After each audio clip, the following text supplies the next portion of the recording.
فهمتيني، اللي كيهزوا هم الناس، يعني كيقول انا خدام دونك خصني نعطيك شي حاجه قريبه للناس واللي ولفوها فيك الناس. هذا هو اللي كيخلي هاد يعني بحال هاد المشاكل اللي كتوقع.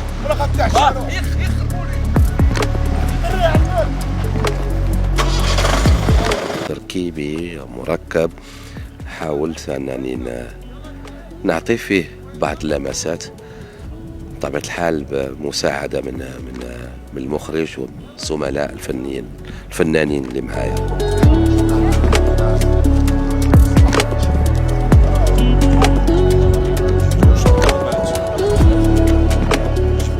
هذا المسلسل عنده واحد رؤية إخراجية خاصة به، لأنه يتناول واحد القضية اللي هي اجتماعية شعبية، اللي خص حتى الرؤية يعني الصورة والمضمون خصو يكون يتوافق مع الموضوع اللي احنا كنصوروه.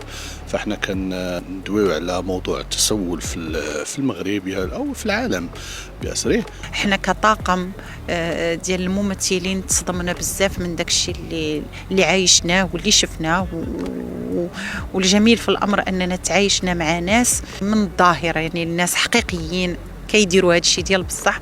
قربنا منهم وهضرنا معهم وسمعنا منهم حقائق اللي هي بصح غادي يكتشفوها الناس ان شاء الله من خلال هذا المسلسل هذا اللي غيتعرض على القناه الثانيه تازال.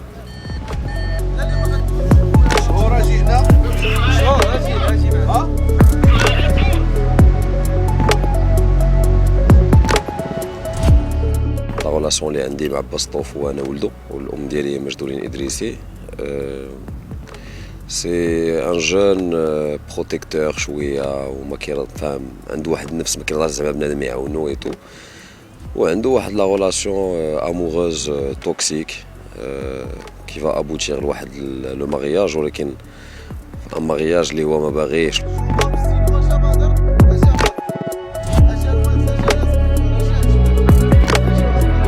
نايلة سي كيفاش نقول لكم اون جون فام اللي خدام على راسها بزاف، واللي هي انتروفيرتي، ما عندهاش صحابات بزاف، ماشي شي وحده اللي زعما كتبغي تخرج، هي اللي عندها ما هو الخدمه، كتبغي تخدم، كتبغي تفرح والديها، كتبغي تفرح راسها.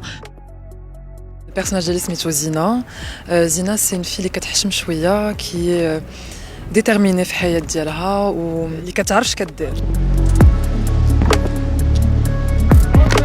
العلاقه ديال الدور ديال انيس بالشخصيه الرئيسيه سي كو انه الي او سونتر، بحال هو ديك لا كونيكسيون وداك لو كونيكتور ديال ما بين لي زيستوار اللي كاينين في لا سيري. دونك بحال تو لي شومان مين ا انيس. انا واجدي انت واجد، خلاص هو الاول غادخل فوق، واش راه نكذب عليك؟ غنكدوي